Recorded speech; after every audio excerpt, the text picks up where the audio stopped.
Nesse segundo bloco, nós trataremos dos nomes dados a Cristo que falam da sua identidade.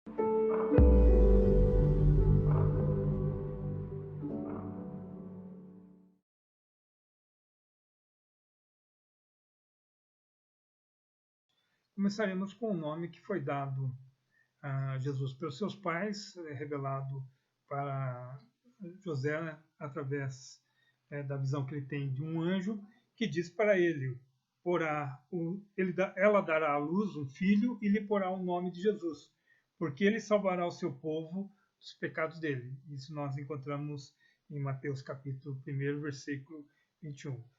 O nome Jesus, a expressão hebraica Yeshua, que é a mesma que nós traduzimos o nome do sucessor de Moisés, Josué, também reflete a mesma construção linguística, a mesma construção dentro da língua hebraica, que significa Deus salva, ou Yahvé salva. E esse nome reflete essa própria ação de Deus como o libertador e o salvador do povo. Eu acho bastante interessante nessa revelação do anjo que, diferentemente de Josué, que é um libertador político, que liberta o povo de Israel, que salva o povo de Israel dos seus inimigos concretos, reais, das nações poderosas que os israelitas enfrentaram, o que nós temos aqui é uma salvação muito mais profunda que vai ser realizada por Jesus Cristo, que tem a ver com a salvação do homem da sua própria condenação existencial, ou seja, da sua própria condenação pelos seus pecados. Por isso o texto nos fala que Deus salvará o seu povo, Deus salvará a humanidade dos seus pecados. Aquela criança que estava nascendo, por isso receberia este nome. Deus salva, Yahvé salva, mas Yahvé vai salvar a humanidade dos seus pecados através desta criança.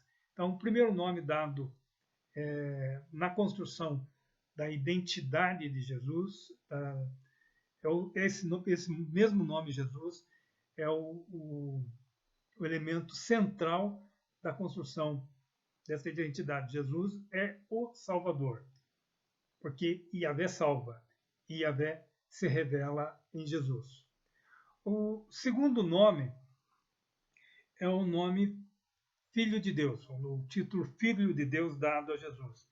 Nós vemos Marcos capítulo 1, versículo 1, quando ele anuncia o seu evangelho, e diz assim: princípio do evangelho de Jesus Cristo, Filho de Deus. E essa expressão vai ser utilizada com uma certa frequência nos evangelhos para falar a respeito desta visão que os discípulos, após a sua morte e a sua ressurreição, tinham a respeito de Jesus. Vejam só, o título Filho de Deus é dado a partir desta experiência, que é a experiência da morte e da ressurreição, que tem um impacto muito grande na vida dos discípulos. A partir disso, eles não conseguem mais ver Jesus como um simples mortal, como um homem qualquer. Ele passa a ser o Filho de Deus. E esse é um elemento identitário importantíssimo.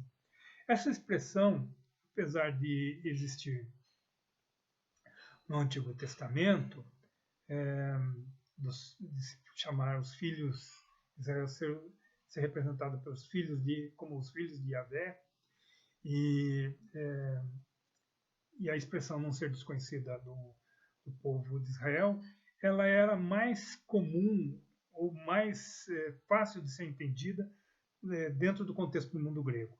Quando dentro da mitologia grega, os deuses tinham filhos, e também tinham filhos, inclusive, com mulheres. E então muitos dos personagens míticos, mitológicos, eram também chamados filhos de Deus.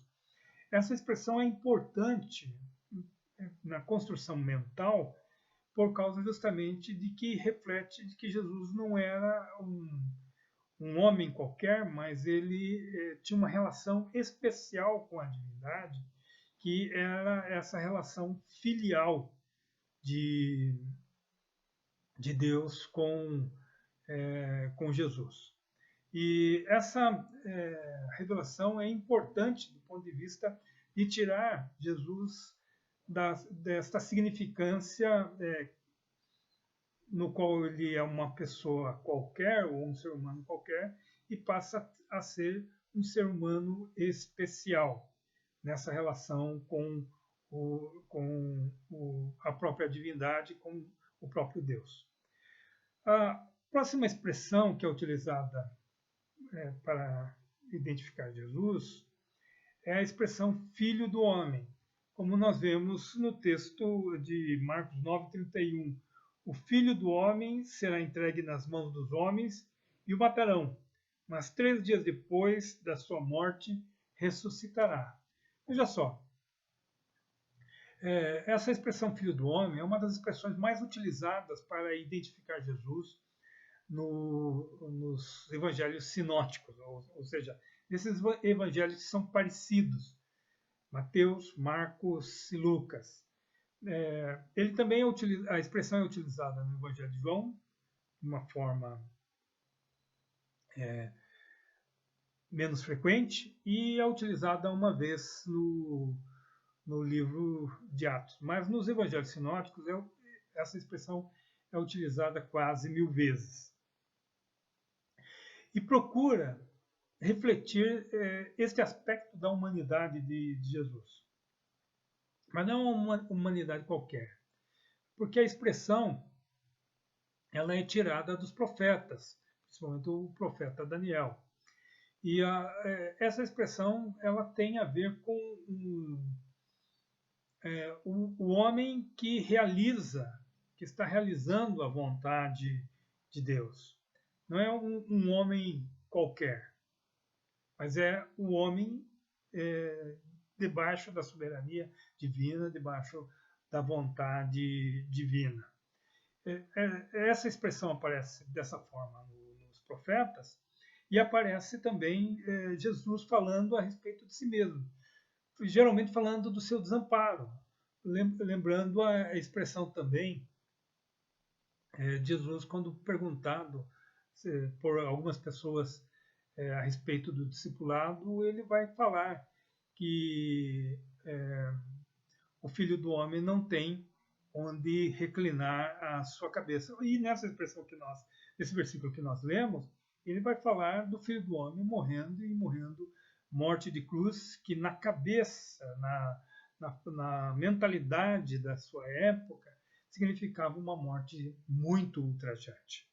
Então, a expressão Filho do Homem vai falar a respeito de Jesus como ser humano, Jesus como na sua humanidade, uma humanidade que não tem onde reclinar a cabeça, uma humanidade que sofre dores, uma humanidade que está debaixo da soberania divina, mas e por isso sofre também tudo aquilo que está destinado ao homem, que faz parte desta situação da vida dos homens.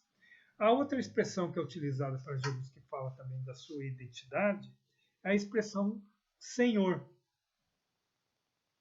Como nós lemos no texto de Filipenses, logo no bloco 1, que nós dissemos que é a base do nosso estudo de hoje, que diz para que ao nome de Jesus se dobre todo o joelho nos céus, na terra e debaixo da terra, e toda língua confesse que Jesus Cristo é Senhor. Essa expressão, Senhor, ela não é uma expressão de deferência, ou seja, de um título de respeito. Como nós falamos, tratamos as pessoas que têm cargos mais importantes ou que são mais velhas do que nós tratamos essas pessoas por Senhor. A expressão utilizada, Senhor, reflete a expressão Kyrios é a expressão que é traduzida para Adonai no Antigo Testamento, que é o termo utilizado para Deus. Então, quando se diz que Jesus Cristo é Senhor, para o hebreu, para o povo judeu, significava que a pessoa estava chamando Jesus de Yahvé, de Deus. E também para o grego, essa expressão é uma expressão importante, porque o imperador se auto-intitulava Senhor, Kyrios. Então era uma forma de dizer que também Jesus Cristo era o imperador, era como um imperador, ou seja, tinha a mesma dignidade do imperador quando se falava em termos dos gregos e dos romanos. E, por fim, a última expressão utilizada, a meu ver, na construção da identidade de Jesus é a expressão logos, que é uma expressão posterior. Nós não encontramos sendo utilizada para Jesus durante a sua vida.